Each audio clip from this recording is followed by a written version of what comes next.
Nous abordons à présent les fondements même de la finance islamique. La finance islamique s'appuie sur plusieurs fondements. Le premier, c'est l'interdiction du riba. Le riba,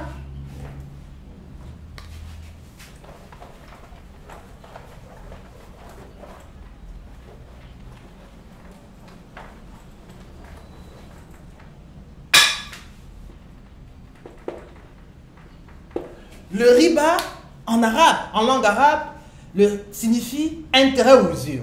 Le riba vient du verbe raba qui signifie augmenter. Le riba est interdit en islam parce que le riba entraîne la concentration de richesses et entraîne une accumulation de revenus sans effort. Et aussi, le riba s'appuie sur une rémunération sur le simple écoulement du temps. De plus, le riba est interdit, ou alors l'intérêt est interdit en islam parce que l'intérêt est une rémunération perçue sans être sûr que le capital générera un résultat ou un bénéfice. Ça veut dire que c'est sur une rémunération, un capital aléatoire que le prêteur est remboursé.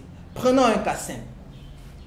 Une banque conventionnelle décide de financer un individu, un client. Le client a un projet, la construction d'une boulangerie, la mise sur pied d'une boulangerie. Or, avant la rentabilité de son projet, il paye déjà les intérêts sur un projet qui est aléatoire. Et si, à l'échéance, le projet n'aboutit pas, le client rembourse tout le crédit. Ça signifie que la charge des intérêts et le risque reposent entièrement sur le client. De plus, l'intérêt étant une charge, le client qui supporte l'intérêt en tant qu'entreprise va répercuter cette charge sur son chiffre d'affaires ou alors sur les produits qu'elle va consommer pour pouvoir avoir un bénéfice. Qu'est-ce qui va se passer dans l'économie? Il y aura de l'inflation parce que l'entreprise a augmenté le prix de ses produits. Aussi, l'intérêt décourage l'entrepreneuriat. Un jeune entrepreneur qui sollicite un crédit, avant la reçue de son projet, se met déjà à payer des intérêts sans être sûr de la rentabilité de son projet. Voilà pourquoi la finance islamique interdit le riba. La rémunération doit être indexée sur la rentabilité du projet et non sur le simple écoulement du temps. Un autre principe de la finance islamique est le partage des profits et des pertes. Dans la banque conventionnelle, lorsqu'un client vient prendre un crédit, si le projet qu'il a adopté n'aboutit pas, il supporte seul la perte, il rembourse la totalité de la somme empruntée à la banque. Et parfois, il perd également l'hypothèque. Il est davantage ruiné, la banque ne supporte rien. Et aussi, il peut arriver qu'une banque finance une entreprise. Et grâce à cet endettement de l'entreprise-là, celle-ci réussit à prospérer et à décoller. La dette, c'est-à-dire l'argent emprunté auprès de la banque, a constitué pour elle un levier. Elle s'est envolée et a décollé. Mais lorsque cette entreprise grandit et commence à faire du chiffre, cet argent réalisé par l'entreprise n'est pas partagé avec la banque.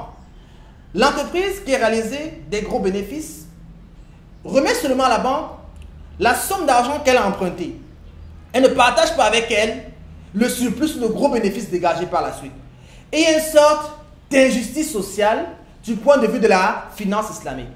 Ça veut dire que pour la finance islamique, il faut que l'entreprise qui vient prendre un crédit, lorsque le projet devient rentable, la banque islamique et l'entreprise se partagent les bénéfices. Enfin, je dis se partagent les bénéfices. Il n'y a pas d'intérêt. On se partage les bénéfices. Si le projet n'aboutit pas, la banque islamique et le client se partagent les pertes au prorata de leurs apports. Voilà ce qu'on entend par principe des 3 P. Un autre principe de la finance islamique, nous avons l'interdiction du ghara qui correspond à l'incertitude. Les contrats en finance islamique ne doivent pas être aléatoires ou incertains. Et le maïzi, le ghara qui renvoie à l'incertitude, et le maïzi qui renvoie à la spéculation. Ça veut dire que la finance islamique recuse ou interdit les jeux d'argent, les paris sportifs, etc. parce que ces activités ne prônent pas l'effort. Principe suivant, l'investissement dans les secteurs licites. Nous l'avons évoqué précédemment. La finance islamique doit orienter ses ressources financières vers les secteurs licites ou halal, les secteurs éthiques. Et enfin, comme dernier principe, la finance islamique doit financer les actifs tangibles ou réels. Ça veut dire des biens qui existent et non des biens abstraits. Ça signifie que la finance islamique ne fait pas dans la spéculation et également ne s'intéresse pas aux instruments de couverture contre les risques financiers qui sont volatiles ou spéculatifs.